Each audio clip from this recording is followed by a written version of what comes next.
Hi,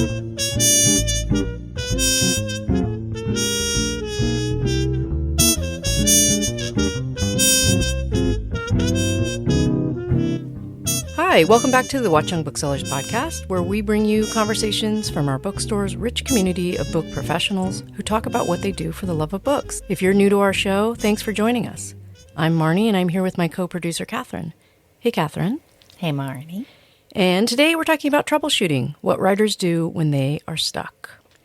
Yeah, we've got two great writers who we know quite well from Watchung Booksellers, Marcy Dermansky and Hayley Krischer, who are talking about what they do when they face various challenges in the writing process. Facing deadlines, handling editorial notes, procrastinating. They each handle the process differently and have a great chat about how to finally get the book done. And both writers actually do have new books coming out this spring. Marcy Dermansky is releasing Hot Air on March 18th, and Hayley Krischer is releasing her latest YA novel, You Belong to Me, on April 15th. Before we get to the chat, let's do a quick check-in on what we're reading. Marnie, you got anything you're reading? Well, I'm going to just take a quick moment to plug the Young Readers Book Club at the Kids Room. It's happening on March 19th at 4 p.m. 8 to 12-year-olds are welcome, $20 to sign up. And the book they're reading this month is The Evolution of Calpurnia Tate by Jacqueline Kelly.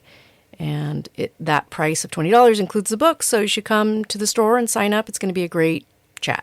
That's cool. I think they have some snacks and things too. Yeah, I think Kids. so. Yeah, super fun. How about you, Kathryn? What are you reading? I just started reading Sleep by Honor Jones. She's a writer for The Atlantic, and this is her first novel.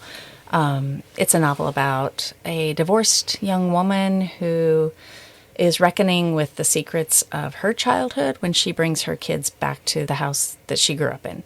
And it's about motherhood and childhood and how once you have children, you still live in the middle of that, and all your childhood stuff comes back to you. So it's really good, and it's coming out in May. Oh, that sounds great. Okay, so let's meet Hayley and Marcy. Hayley Krischer is the author of the young adult novels Something Happened to Allie Greenleaf, The Falling Girls, and You Belong to Me, releasing on April 15th. Her first novel for adults, Where Are You, Echo Blue, came out last summer. She's an award-winning journalist who has written for the New York Times, the New York Times Magazine, The Atlantic, Marie Claire, Elle, and more. And with her is Marcy Dermansky, who is the author of the critically acclaimed novels Very Nice, The Red Car, Bad Marie, Twins, and most recently, Hurricane Girl. She has received fellowships from the MacDowell Colony and the Edward F. Albee Foundation. In March, she'll release her latest novel, Hot Air, which has already been named a March Indie Next pick. And we'll get to talk to her all about that at her launch event on March 20th. And you can get tickets for that now. She lives with her daughter in Montclair, New Jersey. Enjoy the conversation, and we'll be back after to fill you in on what's coming up in the store.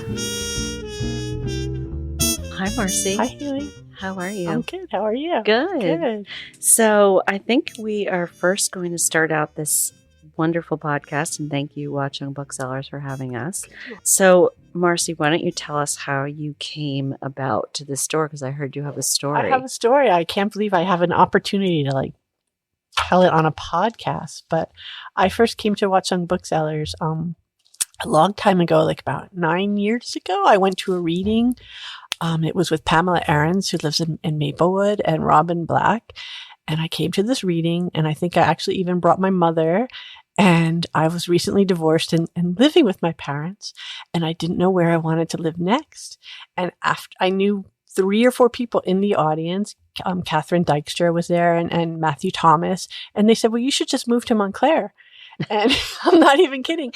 And about a year later, I literally moved to Montclair, and I hadn't kept in touch with all of them, but I'm like, there's a bookstore and there's a Korean restaurant, and it's near my family and it's near New York. And it was like rolling the dice. And if this bookstore wasn't here, I wouldn't live in Montclair. Oh, that's a good story. Is it a good story? Yeah, because I think that bookstores, especially if you're a creative person, it draws you in because you know that there's going to be a community there. Yeah, and if you're going to move to a suburb in New Jersey, you want it to have all the good things. You want it to have an Ethiopian restaurant and a bookstore and a train to New York City, and you want it to have literary people. And so I knew in the audience that already I was going to find some people. Oh, I love that. Yeah, thanks. We were going to ask the question back to you. Yeah. So it's funny because I think I didn't, it took me a while to know about Watchung Booksellers. And I've lived in this area like my entire life. And I realized that I wanted to be able to go to a bookstore a lot. Yeah. And I wanted to be able to go and just browse and talk to people. And I wanted to go to a friendly place. And I think that it was probably 20 years ago. Wow. And you beat me. And I ran into you here this morning. We could talk about that. Yes, we can. Yeah. Yeah. On Sunday mornings from 8:30 to 10. There's a write at the bookstore. And it's such a great space to write because you're not at home, number one. No one's bothering you. And it gets you out of the house on Sunday morning and you're just kind of fixated on your own work. Yeah. And I've gotten a lot of work done coming here. That's really good. Yeah. And it's just like an easy place to come because everybody else is working. Yeah. I mean, I go to the library too. I mean, that could be our next topic, which is about writing, is about places that we like to write. Yes. Yeah. I go to the library too, but I just feel like there's something about coming here that it's a very specific time. Yeah. And sometimes I don't know if this for me is just like I like to be on deadline because it like pushes me. Oh, deadlines. It pushes me to write. Yeah. I mean, how do you feel about deadlines? I love deadlines. You do. I don't write well. Yeah. I do them with my agent. I just jump to the top instead of other people. And sometimes I say, give me a deadline and I'll send you pages. Okay. And it's really effective. Yeah. I mean, because I think that's why the Sunday morning thing works because you have like 8:30 to 10 o'clock. Sure. And I know I have an hour and a half to write. Yeah. And I have to like get something down. Yeah. So even if I'm getting as long as I'm getting like 1,000 words down, I feel good. And it's like that whole theory that Jamie Attenberg has, with her 1,000 words a day. Right. And she does like this, 2-week kind of thing where it's called 1,000 words a day. Yeah. And she wrote a whole book about it, actually.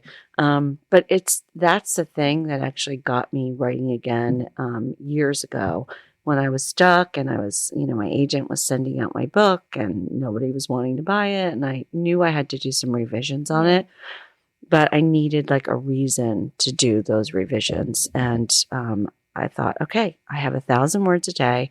That's going to at least keep me going. Right. And once I did that, it just sort of kind of opened up my world because it gave me a little bit of that pressure that I needed. Mm-hmm.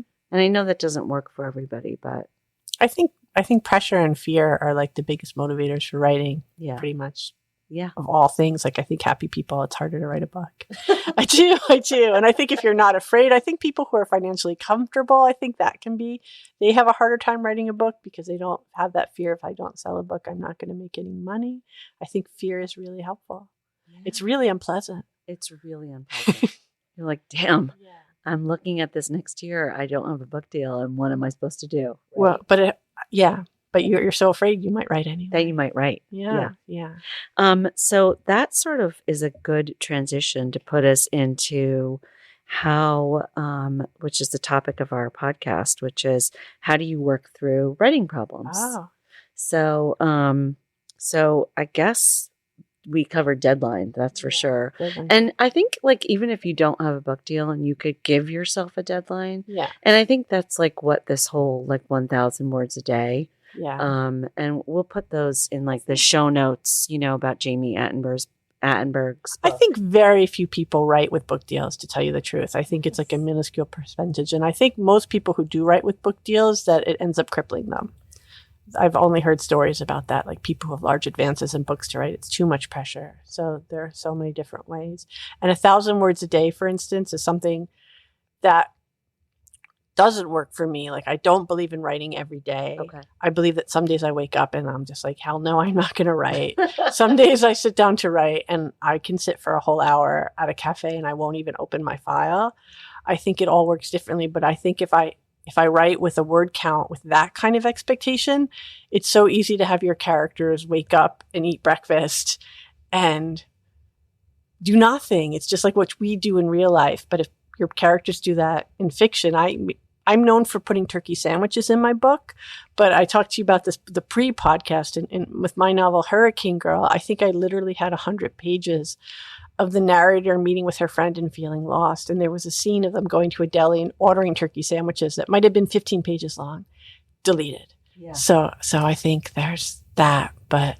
Well, here's my next question then for you. Now, did you need to get through those 15 pages to get to the place where you finally got to? Probably, right? Like, who's going to say? I don't know. Yes, I think I did. I mean, you wish you wouldn't. You never want to write 100 pages and delete. Have you had an experience like that? Yeah. Yeah. But if you sat down to write and you knew that everything that you wrote in the beginning you were going to keep at the end, how would you write anything at all? Yeah. You would just sit there terrified that you were. And I know writers who are paralyzed because, and they post about it on social media all the time. They're like, sat down to write today and I wrote a paragraph that I'm happy with. And what a waste of time. I'm very judgmental in that way. I'm just like, don't worry about the right word and the right sentence. No, just get it out. Just get it out. And I feel like, and I was on a panel the other night and someone asked, like, how do you get through a book? And I feel like I always go back to this advice from Bird by Bird and Lamont. Yeah, that's a good one. Where she says, the shitty first draft and just write it to the end. Yeah. And I really, since I've been following that, I feel like I can get through an entire book. Yeah. It might not be good. And there is like a bit of a psychological thing that, you do to yourself as a writer, or not a bit. Maybe it's like an enormous psychological thing that we do to ourselves. We're reading it and we're like, oh my God, you're the worst writer. This sucks. How could you possibly have written this? Those are fun days. And those are fun days. But yeah, I think you have to sort of just kind of get through it. So I wonder if you have to, again, write some of those really shitty pages. Yeah, I think you have to write because you're just like getting through it. Yeah. But yeah. But then I also don't like writing from beginning to the end. Okay. Because can you talk about that? Sure. I mean, I always feel like when I'm writing and I get stuck, and this is actually what you do when you get stuck. Whenever I sit down to write, I never open my file and just start writing. I always go back and look at what I did before, and I always edit the last scene, or when I move forward, I think, oh, this character is related to this character. So my beginning, I'm always rewriting and rewriting and rewriting and rewriting. Really? Yeah. And your usually, beginning. Yeah, I'm always rewriting my beginning. I'm always going back and redoing it. And then by the time I get to the end of a book, usually it's like, okay, there we are. Like sometimes my first ending will be, my first draft of an ending will be what I use. Not always, but so. Because you know the characters so well. Yeah, because I've just been revising the whole time I write. So I think by the end of getting to the end of a first draft, I've probably written 10 drafts, but I've never gotten to the end, printed it out, and started from the beginning. I just keep looking at it on the screen. So what can you tell me about, and anyone who's listening, about how with the Hurricane Girl, which is Marcy's last book, which is an incredible book, how you got to the ending? And I'm sorry if we're going to have a spoiler alert here. We're going to talk about the ending, and I think that it's okay because the book is already in paperback, and if you haven't read the book, then pause, before we go into this part. But how did you told me earlier that that your character was like doing nothing, and this is a character who needed some revenge. Yeah, and I think that's a good thing for all writers. Is you need to be really careful about. We could talk about how many people read your work before you get anywhere with it. And I don't have very many readers. I have one trusted reader who just loves everything that I do. And I have my agent. And in this case, my agent said, Marcy, you had this big thing happen, a crime happened, and you didn't deal with it. I literally didn't deal with something that happened. So he's like, if you don't deal with that, you've got nothing. And that was it. And what was your character doing? What in the original draft, what did she do? She was eating turkey sandwiches, and she was going swimming, and she was getting depressed. Okay. Depressed characters are really boring. Yeah. They teach you that in fiction workshops. Were you ever taught that? No. I was taught not to write about characters who were depressed, which is, I think... Oh, then my books need to go out the window. Well, that's the thing. Don't sell my books. 90% of women who write books write about depressed characters. I find that a lot of the things that I was taught not to write about writers. I was taught not to write about depressed characters. I think people are often saying don't write about passive characters. It's all the things we love to do. Yeah. But your character might have been passive, but once she finally got very clear, she did something that was really outrageous. Yeah. And she did something against against probably any advice that anyone would give to her. Terrible. She got into a car. She drove down to South Carolina and she smashed a guy over the head with a vase because he assaulted her Sure. and kidnapped her. And, right? But I'm curious, like just before you say anything else. Sure. So you said that your agent told you to go back to and really give an ending. Yeah. So can you talk about how you even got there that she was going to take revenge on this guy? I feel like all writers know that they need to write about something and you avoid it. And then as soon as you're confronted with it, like I knew what to do. You did. As soon as he told me, I knew I was avoiding it. You know what I mean? And sometimes I feel like with writing, I like to get away with things. Do you ever feel that way when you're writing? Yes. And then you have somebody read your writing and you're like, what about this? This is a problem. You usually can't get away with things. And I think a lot of times people think that they believe in beautiful writing so much that they don't believe in plot. I believe in plot. What's your feelings about writing plot, Hayley? Oh my God. I think it's so hugely important. Right? Because my first book, I spent 20 years writing it. Oh, that's too long. It's way too long. Yeah. And it started as a short story. Okay. And then I just kept writing it. But there was no concept of plot. Did you end up publishing that book? I did. Oh, that's amazing. Something happened to Allie Greenleaf. That's so great. But that's a happy story. It is. Yeah. But I couldn't do that if I wanted to sell other books. Yeah. Because I'd run out of time. Yeah. So what I started doing is, and maybe like I'm going against all the literary advice, but I started reading Save the Cat. I've heard of that book. I haven't read it. I mean, it's great because it breaks down beats of what you have to get to when you're writing. So you want to get to a catalyst, you want to get to your midpoint. Yeah. Something happens where all the bad guys are closing in, or all of the bad things start happening to your character, and then you have this like sort of final realization. Yeah. And it's helpful. I never think about any of that stuff. I do. Yeah, it's good. It's so interesting, right? And it works for everybody. But maybe I think sometimes when you do think about that stuff, you think about it too much. And so I'm like, so when I get stuck, I start writing down ideas on note cards, and I put all my, my plot on note cards, and I like sprawl them across my office or my house. Do you go back and look at them? Yeah, because then I think, okay, this happened. Now this has to happen. Something has to happen here. Because if it's sort of like what your agent said to you, something has to happen to this character. Yeah. Because if it doesn't, then why are we here? Right. And it brings me back to thinking about Hester Kaplan. She was a mentor of mine, and she said, a lot of writing, especially at the beginning of your book, is sort of like Passover. Why is this night different from every other night? So sure. Why is this beginning different from, or why is this story different from every other story? So you always have to think, where am I going to start this story, and why am I starting the story here? Yeah. And why am I going there? So I like to do note cards and try to like sort of get myself to look at the plot. Right. But it's hard to do that too. I think it's great to take notes. I take notes all the time, but then I never go back to them. But I feel like having taken them, they're somewhere in my brain. But I can't also read my handwriting. So anytime I write in my journal, I can't read it. So there's that. So what do you do like in the middle point? Like sometimes I feel like that can be like the hardest point for writers. Yeah. And I'm in the middle of like 2 books right now because I started writing a new book because I was stuck in the sort of middle point of my other book. And I'm kind of like, well, where do I go now? Middles are hard. Middles are really hard. I sometimes like to just, if I'm really stuck, I'll just introduce a new character out of nowhere. And I find that really helpful. A new thing that I've just started to do, which I never did before, is I like to say part 1, part 2. And I didn't do that for my earlier novels. And now I do that, and I really like that. Because then when you start with a new part, you just have the permission to jump. I feel like jumping through time is really important. I feel like starting scenes. One of the things I know that I do when I'm stuck is I will start, my next scene will be the next day. And that's deadly. Because that's just like real life. And I feel like novels have to be like real life, very recognizable, but you have to keep them interesting and moving, and you don't want to start the next day.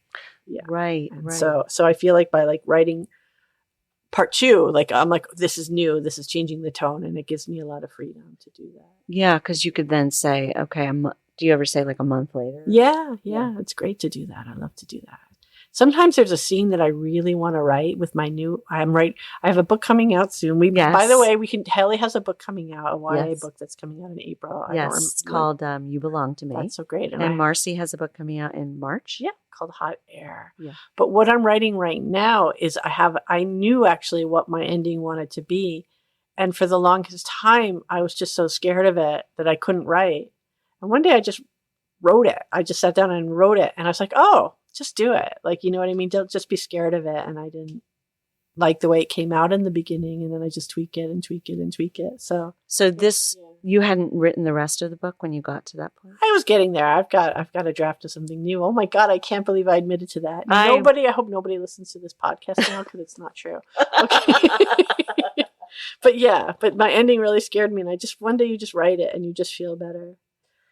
Yeah, because then you're like, okay, now I could go back and figure out. Fix it. If you want to write it well, then you just might not write it all. Do you ever do what I did, like sit down for an hour and not open your file? Or yeah, I do. Okay, it's terrible, isn't it? Yeah, it is. And because I actually don't like to go back, because I find when I go back, then I get sort of stuck and obsessive about all of the things that need to get sort of stuck in.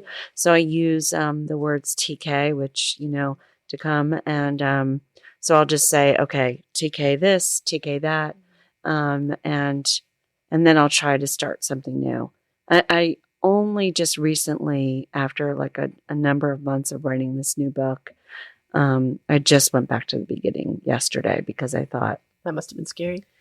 Well, I just thought I have to go back to the beginning because I can't stop thinking about it because so much of the story has changed. Yeah. And as I told you, I have a missing person, and I haven't decided if she left willingly or if she was murdered. And so, bum, bum, bum. And that's what I actually like about writing is I like not knowing what's going to happen while I'm writing it. And that's...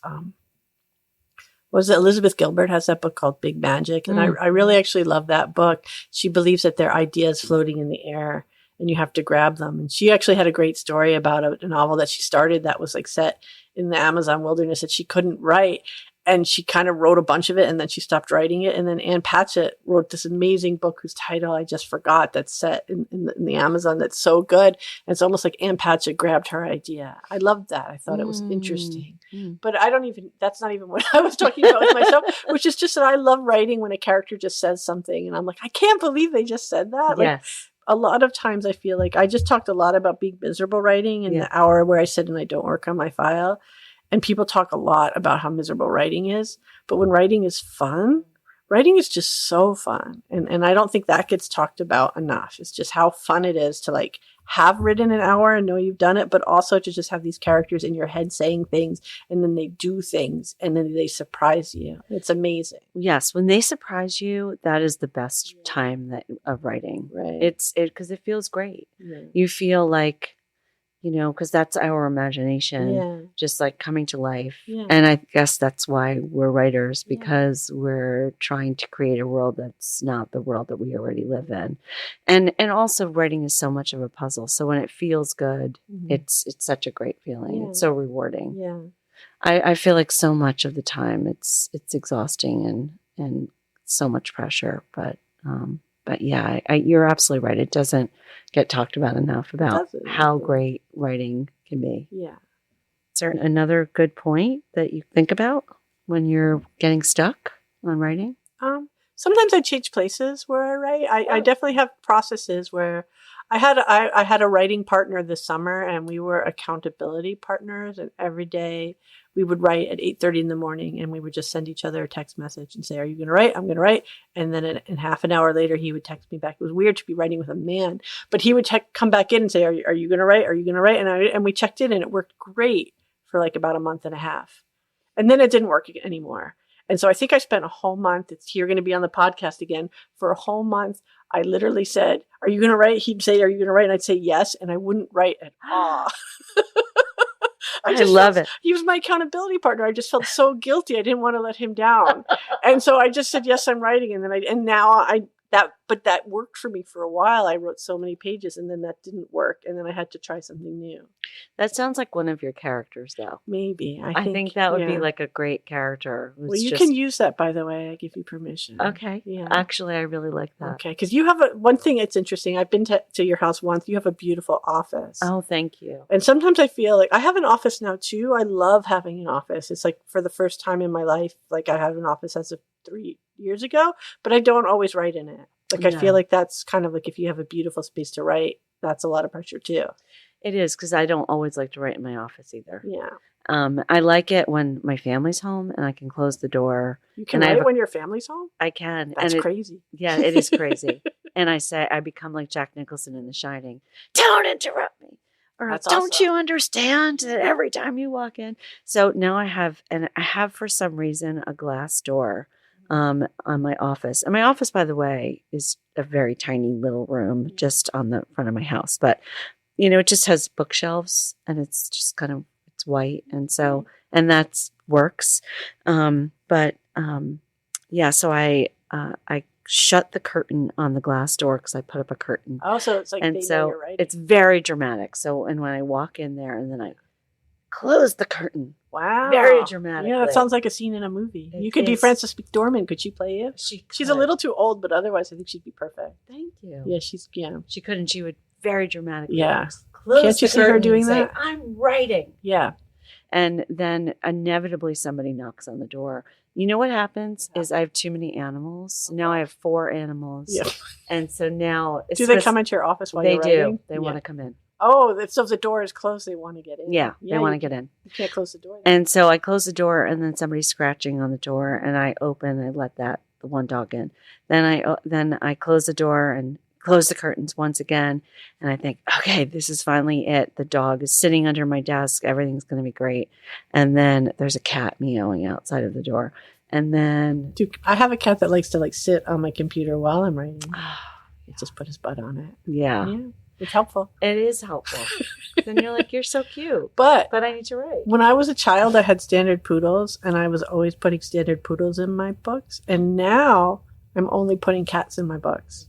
I have cats in my new book that's coming out. There's a woman with 6 cats. So it's interesting. And now there are no dogs in my books anymore. So I think the pets that you have are really important to what we write.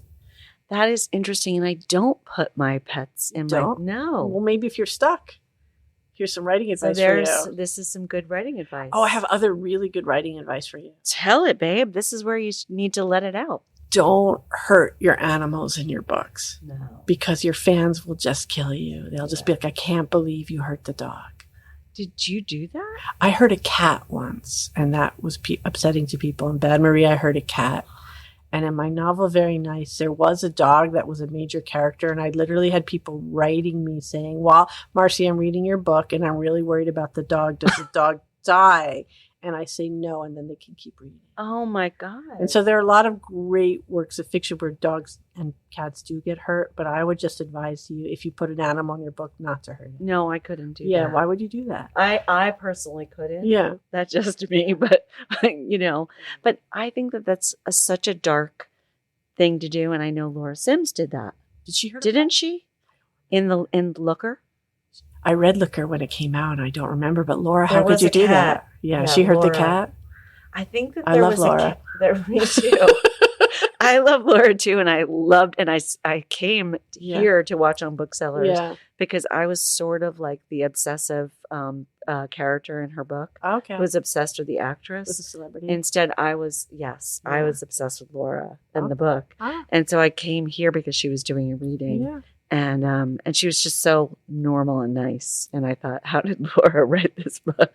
Oh, by the way, for my talk for Hot Air, Laura and I are going to be talking together. Oh, you are? Yes, I hope you come, Hayley. I will 100%. Okay. But because if I stalk Laura, I have to stalk you. I know. Yeah, please. But if you so here's new advice that I never thought of before. If you're stuck in your writing, put in a pet because they're great. They're really important to my whole existence. Like my happiest moments in a day might be between me and my cats. Really? Yeah. My daughter's not always nice to me. My cats are just like so sweet. I think you're so lucky because I have 4 animals. That's too many, maybe? It's too many. Oh. I can't. Just give 2 of them away. I'm kidding. Somebody has to die. soon. No. Somebody does. No, yeah. But maybe that needs to go in my book. Yeah, sure. Because I do have a writer in one book. Yeah. And she doesn't know what to do, and she's kind of falling in love with the wrong people. Yeah. So maybe there needs to be some animals who are kind of driving her crazy. Why not? Yeah. So I have a question for you. Okay. Do you give your agent your chapters when you're writing, or do you finish the book and then give it to your agent? It depends. Okay. Yeah. What do you do? Well, I give my agent chapters, and I get a lot of feedback from her, and I feel like she is really great with brainstorming. With that said, recently I have heard from other writers that it might be best to just write what you're feeling. Right. I think I actually heard this from you. Yeah, I think you you did. said this to me. Yeah. And maybe, because then you can have your agent's voice in your head, Yeah.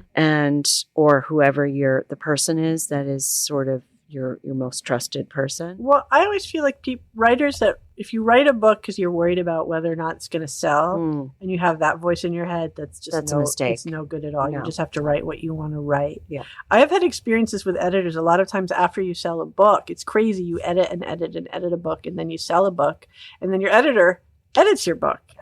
And I've had editorial notes that I don't agree with at all. And what do you do? What do? What I have decided, you can never just ignore your editor. And I had one time I consider a fight. Like I remember one time editing a book where I was literally cursing an editor. It's not Jenny Jackson because she's my current editor, but I was literally like cursing her out loud, but it was like, it was a fight, but I was fighting with her and she wasn't in the room. And when I realized I didn't want to do what she had suggested, I did something else, but I knew I had to win her over. So I feel like you really can't, if somebody gives you editing advice that you don't like, it's amazingly helpful because they're recognizing a problem. Right. But it's always your book. And so if someone says there's a problem in your book, they're right because they've read your book. Like when people have problems with your book, at that stage, I don't ignore it. I just do what I want, but I convince them. So you have to change things. But I always believe, because I edit people's novels too, it's like your novel. And if you make changes that you don't like, then you're not going to like your book. So I feel like you have to sort of curse your editor in your head and then do what you want to do, but win them over. Does that make sense? Of course it does. And it's very interesting because, I tend to let go with the flow with my editors. Mm-hmm. If they're giving me feedback, then I want to take it and sort of, make the edit my own. Yeah. It's, and because I feel like it's an open-ended conversation. But one time very specifically with my last book, Where Are You, Echo Blue, before my editor bought the book, she said, I have an issue. I had a character who I had locked in the basement. Yeah.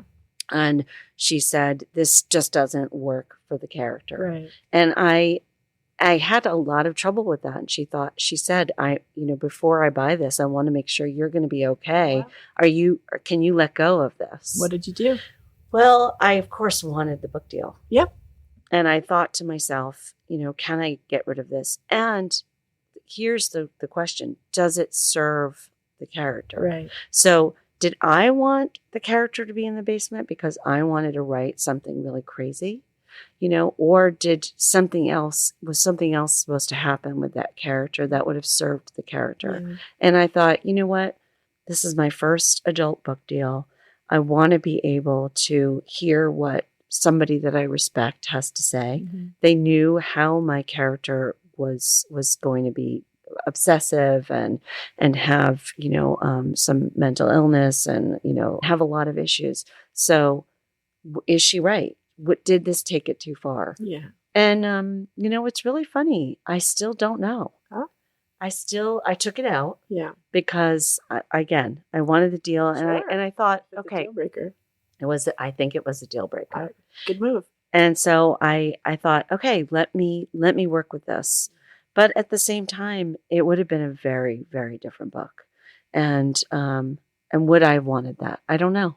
It's still a question I still wonder to this day every time I tell that story. You just have to move on. You have to move on. You have to move on. Like when you said in the very beginning that you worked on a book for 20 years and you sold it, I'm so happy you sold it, because I know so many writers that just fall in love with a book that they're working on, and they'll spend 10 years writing a book, and they'll edit it and they'll revise it, where it gets to a point where they literally hate working on the book that they're working on. And it's the most painful thing. I don't know about you, but I do have a book in a drawer. Like, I feel like most writers don't know this, but I have a book that got sent out that didn't get published. And I just decided to let it go. And I had the choice of like revising it. And I'm like, you know what? We're going to keep that book in the drawer. Mm. And sometimes people say, hey, do you want to go back to that? It was my spaceship book. I wrote a book set on a spaceship.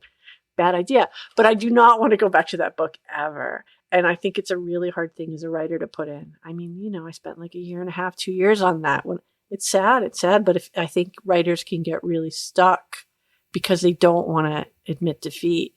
But I think once you take the joy out of writing, once you hate what you're working on, it's just too difficult. Yeah.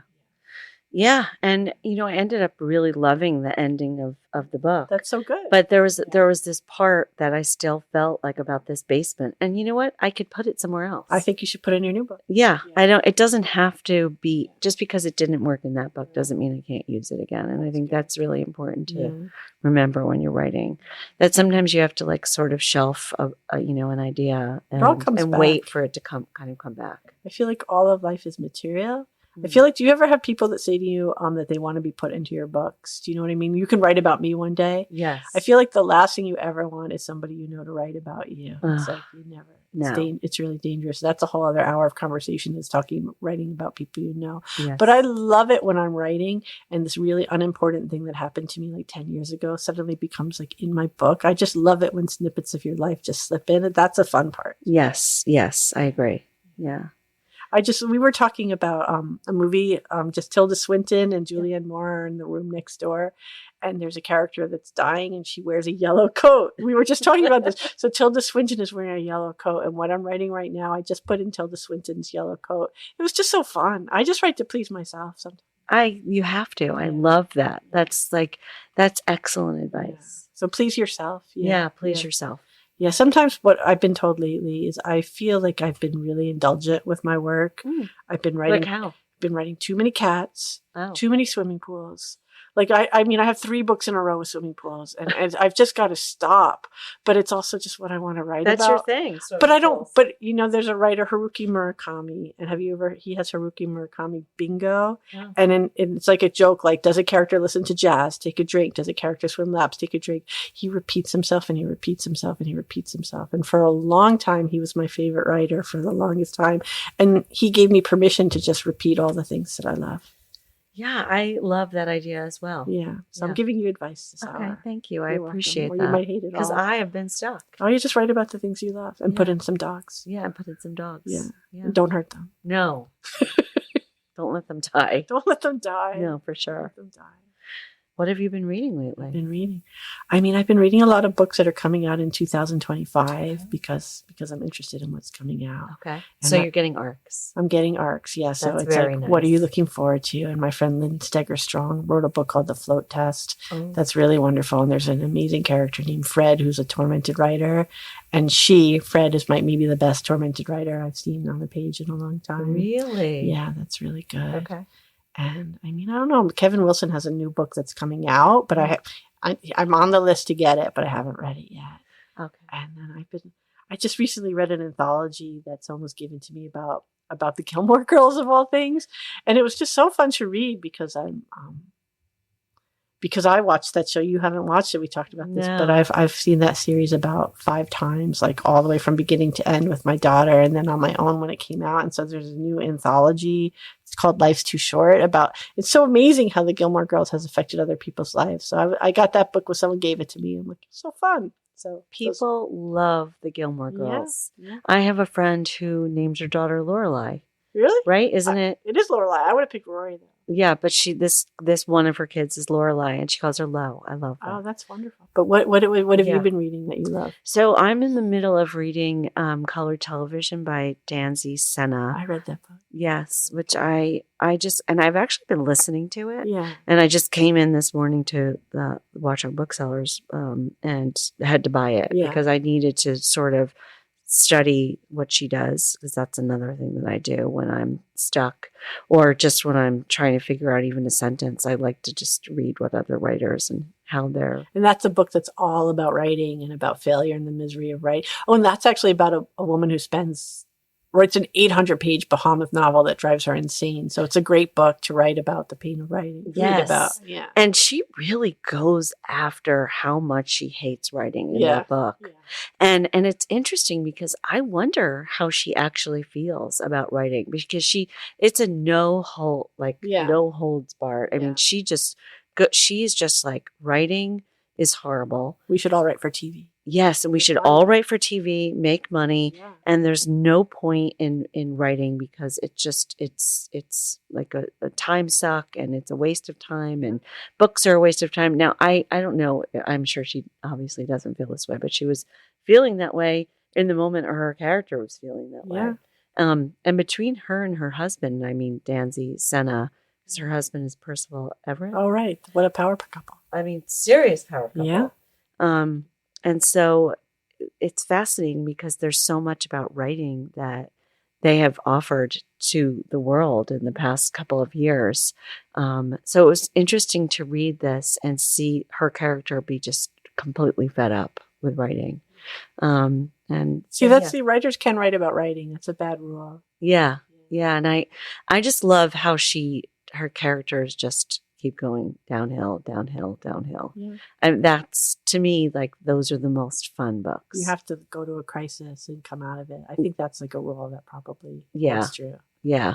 You have to push things. You have to. And I just love that she just keeps getting herself into it so much more. Just the digging the hole. Yeah. So, but not every book is like the last book I read was Margot's Got Money Troubles. That was Rufy Thorpe. I mean, that book is it's a perfect book. I've read all of Rufy's novels. Okay. Yeah. I mean, that book is perfect. Yeah. She is not digging a hole. She is going up in the world, or at least getting her life together the entire time in the book. Yeah. But there's a trajectory. So I guess that's the thing, like, is if you have such a clear trajectory for your book, then your plot is, you're able to keep moving your plot. Yeah. And those are sort of the best books. Yeah. I think most characters don't go in the upward motion of Rufy Thorpe's book. This book, because I know her other books are. Oh, it's great. And I'm hoping with this book, that book got so much great attention, and it's got the TV show, it's got Elle Fanning, it's all going to happen. Yeah. I'm hoping that everybody, if you haven't, like, go back and read everything that she's written. Yes. She's so good. One thing I like about Rufy's work is sometimes I feel like with literary fiction that the more dense and the more difficult it is to read, the more praise that it receives. And Rufy's books, like Kevin Wilson's books, they're just so wonderful to read that I think people don't necessarily value them because they're not difficult. But interesting. Right, because it's not like flowery or poetic writing. Yeah. But it's the work itself. Those are some of my favorite books. Yeah, and especially because they're coming to their characters are coming to these realizations that we as readers relate to. They're great. Yeah. You're so good at this, Hayley. Oh, thank you. You're welcome. I'm glad I'm doing this with you. I'm glad I'm doing this with you because I feel like you just really opened up a lot of like stuckness that I was feeling. So it's nice. I guess here is a perfect way for us to sort of end that conversation. Right. If you're feeling stuck, talk to other writers. Yeah. Even if it's online, talk to other people. It's really important to get out of writing is so isolating. Yeah. It's important to sort of like get out of your head and like have a conversation like Marcy and I just did. I feel like writers were like an odd breed of people, and it's really nice to talk to other writers because we tend to understand each other. Yes. Well, this was really fun, yeah. Marcy. I'm so glad we got a chance to do this. Thank you for inviting me. Thank you, Hayley and Marcy, for being on the show and for all your insights into how you get a book out into the world. We look forward to celebrating your newest books on March 18th and April 15th. Listeners, you can find a link to all the books they talked about in our show notes and at watchungbooksellers.com. Tonight, February 25th, the Montclair Public Library is hosting best-selling author Curtis Sittenfeld to talk about her new book of stories, Show, Don't Tell. On Thursday, February 27th, we are hosting our Thought Daughter Book Club in the bookstore. This month, they are reading Night Crawling by Layla Motley. On Sunday, March 2nd, we have an author story time with Joyce Wan, reading Be My Yummy in the Kids Room. And parents, don't forget to sign up for the new Kids Room newsletter, which will be coming out next week and will feature only kids-related books and events. You can find out details for all these events in our newsletter, show notes, or at watchungbooksellers.com. The Watchung Booksellers Podcast is produced by Kathryn Counsell and Marnie Jessup, and is recorded at Watchung Booksellers in Montclair, New Jersey. The show is edited by Kathryn Counsell, and original music is composed and performed by Violet Mujica. Art and design and social media by Evelyn Moulton. Research and show notes by Caroline Shurtleff. Thank you to the staff at Watchung Booksellers and the Kids Room for all their hard work and love of books. And thank you for listening. If you enjoyed the show, please like, follow, and share it. You can follow us on social media at Watchung Booksellers. And if you have any questions or ideas, you can reach us at wbpodcast@watchungbooksellers.com. We'll see you next time. Until then, for the love of books, keep reading.